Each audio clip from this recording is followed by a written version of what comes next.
Hey, Jacqueline. How are you, gorgeous? I'm good. How are you? Good. Not only smart, but you're gorgeous too. You know? Oh, thanks. Yeah. You know what I mean, well, all of it.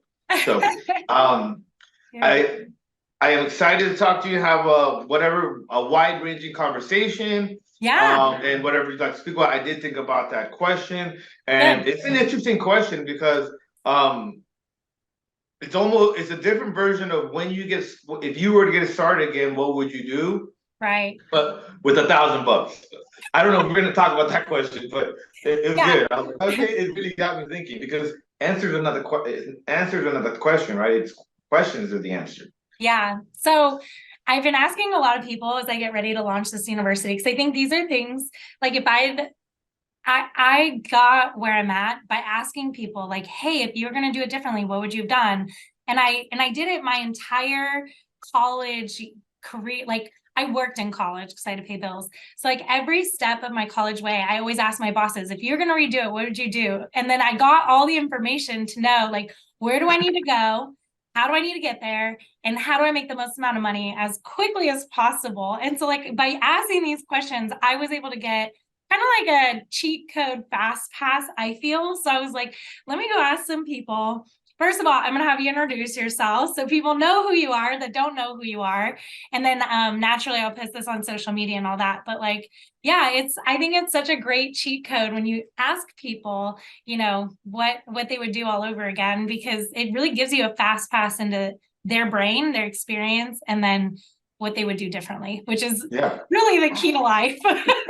exactly. It's taking purposeful action. So yeah, I'm excited to share my story or any questions I have. I've worked on, over 150 real estate investment deals in the last 5, 6 years. So kind of learned a thing or two with the volume of transactions, and also having spent some time in before this in mortgage lending and banking and all these other kind of related fields. Awesome. Love it. So the question I asked you is if you could start all over again, if you had to start all over again, all you had was $1,000, how would you rebuild to your wealth you're at today all over again? Yeah, yeah. So that's a fantastic question. I think it leads me to how can I get a great deal with $1,000, or get close to a great real estate investment deal. And what I came up with was I would pull a list of a very specialized list, because the question is based on like what if I were to go back based on what I know now. And I had one of the most successes with foreclosure leads, because I was in the whole mortgage debacle, and I was in the mortgage business at the time, and then later on when I did real estate investing, I just understood the foreclosure process really well.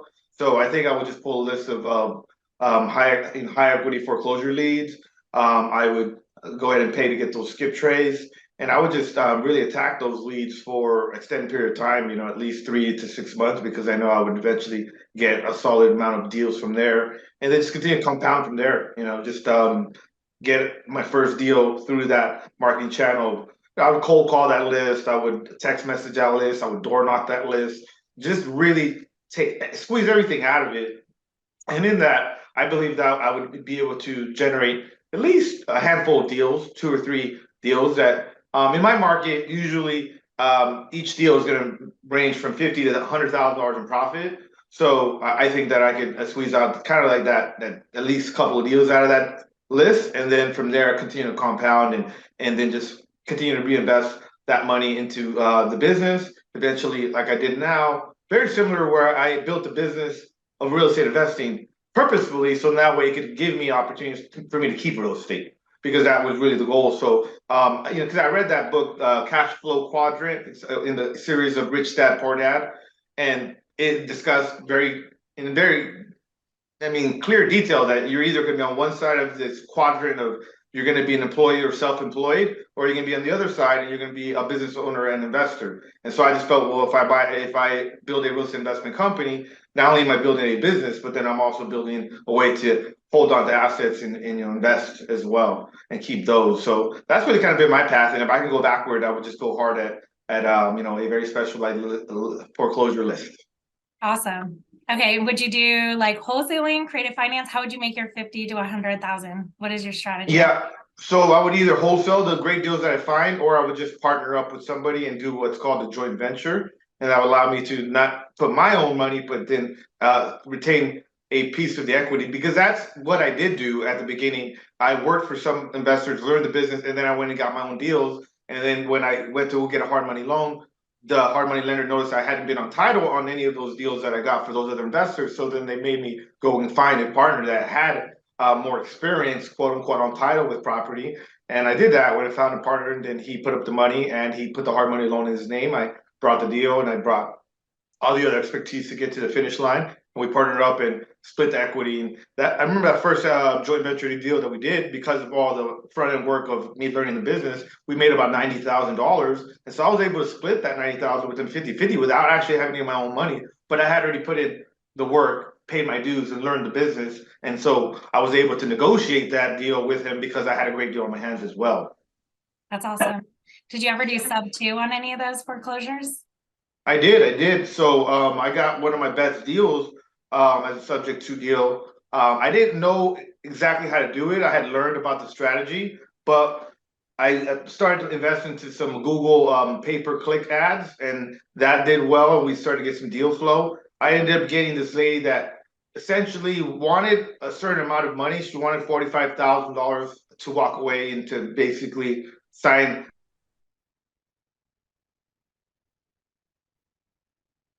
purchase criteria, because I needed to be actually 50,000 less. So she wouldn't get her money and I wouldn't get the property price I needed it under regular terms of getting a hard money loan, because hard money loans is, expensive. They're typically 8, 9, 10%.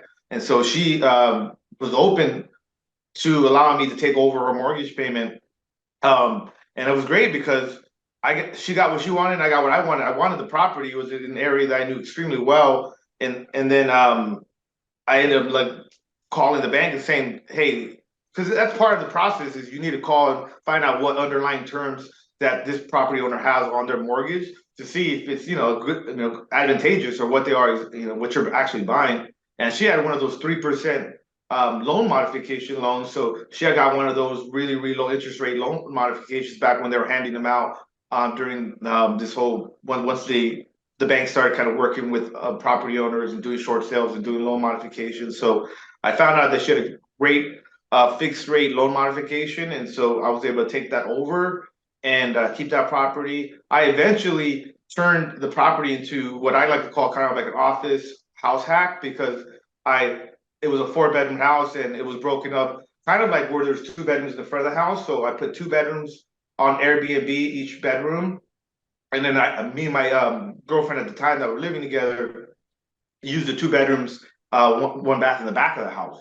So we kind of split it up. Not only that, though, I had a huge garage that I converted. It was already converted to storage space. So I converted to a kick-ass office that literally had all the bells and whistles. I had a bunch of whiteboards where I would do a lot of social media stuff. And then I had multiple standing working desks for me and 2 of the team members I had in there. So, it was all, I had this low payment because she had a really low interest rate. I remodeled the house, and then I was able to successfully keep the property and have this house hack, and then also have this, office hack. And I kind of started my business there essentially. So that was one of my best deals, a subject to deal. Yeah.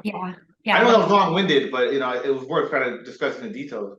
No, I love it, because this is one of the strategies we're going to be diving deep into for naturally, right? At the bottom of a recession, that's when most people are getting foreclosed on. It's like the new 07, 08 round 2, right? For us. Yeah. we're not the newbies anymore. So it's like, this is a huge strategy that I just talked to somebody in a coffee shop yesterday about it. He wanted to get into land. And I was like, man, if I were you, this is what I would do, because it's the quickest way to get the most wealth in my eyes, right?